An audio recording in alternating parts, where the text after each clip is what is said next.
Bismillah, assalamualaikum guys. Jumpa lagi di channel Jurnal Terupdate. Nah, ini guys, ini Bang Adian Nabi 70 menyala guys. Ini ada kalimat sakti dari Bang Adian lagi guys. Dia mengatakan kalau ada yang merusak rahim PDIP, kami akan melawan. Jadi tak perlu berlama-lama, langsung saja kita simak video ini guys. Bismillah. Ya. Jadi pertanyaan yang pertama itu gimana caranya dari PDI Perjuangan untuk menjaga kader-kadernya yang akan dimajukan ke pilkada supaya tidak dicuri dengan pihak lain. Kalau untuk Kang Ono itu kan kemarin Kang Aceh bilang kalau sudah ada komunikasi untuk mengusung Pak RK. Itu sampai sejauh mana lobby-lobbynya, apakah juga ada nama dari internal yang akan dimajukan di pilkada Jabar gitu. Yang ketiga untuk Pak Ridwan Watiri, izin untuk bertanya di Pilkada Sulawesi Selatan itu nama Pak Dani Pomanto itu kan juga cukup tinggi ya akan dicalonkan. Nah itu apakah dia akan maju sebagai calon gubernur atau wakil gubernur, dan bagaimana komunikasi dengan partai-partai lain untuk mengusung, karena kan kemungkinan di pilkada besok itu akan melawan incumbent ya. Itu saja sih, terima kasih. Oke. Ya, terima kasih. Nanti Bang Andi sama Kang Ono ya. Begini Mbak, PD Perjuangan itu dalam proses perjalanan sejarahnya dia itu melahirkan banyak sekali tokoh-tokoh, orang-orang hebat. Ada beberapa yang pergi. Kalau ditanya pada saya bagaimana Bang kalau misalnya mereka pergi, kita tidak mau ditinggalkan. Tapi kalau memang mereka tidak tahan dengan perjuangan kita dan mereka mau pergi, kita akan mudahkan jalannya. Kira-kira seperti itu. Itu pertama. Terus kedua begini, yang kita tidak harapkan kalau kemudian dia pergi lalu dia bakar kembali rumahnya. Kenapa? Jangan rusak PDI Perjuangannya, jangan hancurkan PDI Perjuangannya, karena itu rahim dari lahirnya sekian banyak tokoh-tokoh, pemimpin-pemimpin bangsa, baik tingkat nasional maupun tingkat daerah. Kalau ada yang mau merusak rahim tempat kami dilahirkan, kami pasti melawan bersama-sama. Kita berharap bahwa persoalan pilpres selesai di pilpres, tidak diturunkan sampai pada pilkada. Kalau kita mau berbicara tentang bangsa Indonesia yang satu, berbicara tentang keutuhan berbangsa dan bernegara, satu masalah selesai di satu masalah. Sehingga tidak mengganggu proses konsolidasi pilkada dan itu tidak menjadi persoalan di setiap daerah-daerah. Selesai. Kira-kira seperti itu. Oke, selanjutnya Kang Ano. Ya, terima kasih. Memang kita sudah komunikasi dengan Golkar Jawa Barat dan saya pun sudah komunikasi dengan Pak RK ya, jauh-jauh hari. Ya, kita serahkan pada mekanisme partai. Di Golkar tentunya kan masih tarik-menarik tuh, Pak RK apakah ke DKI ataukah ke Jawa Barat. Tapi menurut Kang Aceh, Golkar Jawa Barat itu tetap menginginkan Pak RK di Jawa Barat. Gitu. Dengan mungkin hasil surveinya yang masih tertinggi.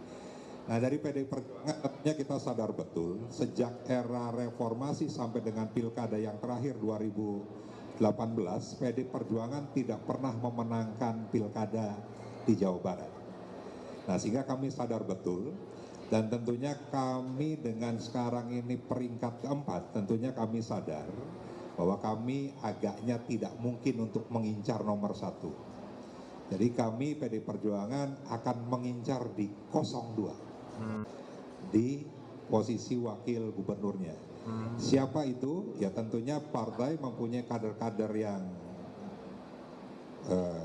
banyak di Jawa Barat, yang tentunya saat ini DPP beserta tim yang telah ditugaskan tentunya sudah mulai melakukan pemetaan siapa kader internal PDI Perjuangan di Jawa Barat yang nanti akan disandingkan dengan calon gubernurnya.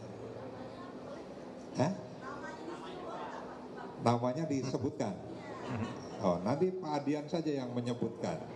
Karena sampai dengan saat ini kita pendaftaran kita buka, tapi kita sadar betul dengan kondisi Jawa Barat seperti itu, sehingga kita saat ini melakukan penjaringan secara tertutup dan kita sudah serahkan sepenuhnya ke DPP partai.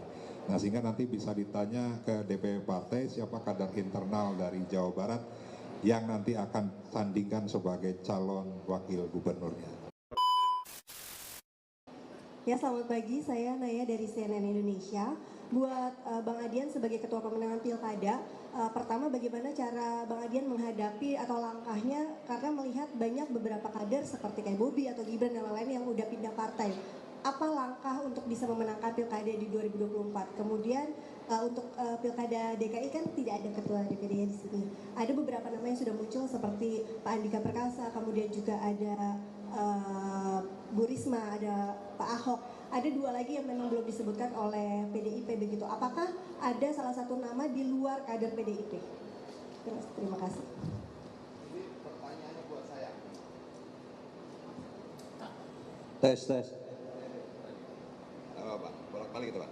Ya, persiapan kita tentunya kita mau memilih pemimpin-pemimpin daerah yang baik dan terbaik yang bisa kita dapatkan. Kenapa akan ada banyak jutaan rakyat di setiap wilayah yang harus dipertanggungjawabkan kehidupannya, pendidikannya, secara sosial, kemampuannya dan sebagainya. Untuk itu kita menggunakan alat ukur yang objektif ya. Pertama bagaimana menyeleksi para calon kepala daerah itu. Apa alat ukurnya? Kita lihat survei. Jadi kita tidak pertimbangkan bapaknya siapa. Misalnya apakah bapaknya kemudian presiden kah, menteri kah, segala macam, itu tidak menjadi pertimbangan utama kita. Pertimbangan utama kita adalah apakah rakyat menghendaki dia atau tidak. Nah kemudian kita akan melihat kemudian di beberapa wilayah partai-partai yang bersama-sama. Jangan sampai kemudian konflik pilpres dibawa sampai daerah. Daerah punya dinamikanya sendiri, daerah punya masalahnya sendiri, problematikanya sendiri, dan biarlah mereka berpikir untuk bagaimana memecahkan itu tanpa harus dikait-kaitkan dengan proses pemilu sebelumnya. Saya mau kualitas demokrasi dalam pilkada jauh lebih baik dibandingkan kualitas demokrasi dalam pilpres kemarin.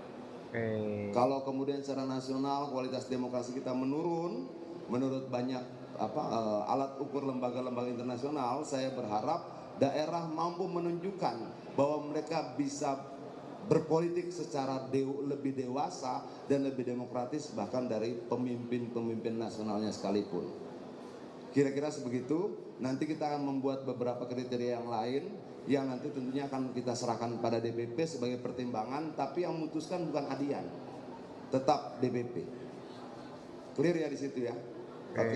Oke guys, ini dari video tadi yang bisa saya tangkap atau yang ingin saya jelaskan, yaitu mengenai ini guys, peringatan keras dari Bang Adian guys. Jadi Bang Adian Napitulu itu memastikan bahwasanya dia akan melawan siapapun yang mau merusak partai berlambang banteng macang putih guys. Adian menegaskan PDIP telah melahirkan banyak sekali tokoh-tokoh orang yang hebat-hebat. Namun Adian mengakui jika di sisi lain masih ada beberapa anggota yang keluar dari PDIP.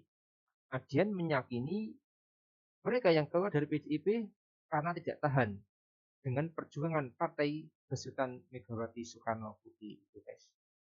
Adian menegaskan pihaknya tak mempermasalahkan jika siapapun yang keluar dari PDIP, namun dia meminta agar tidak merusaknya seperti itu.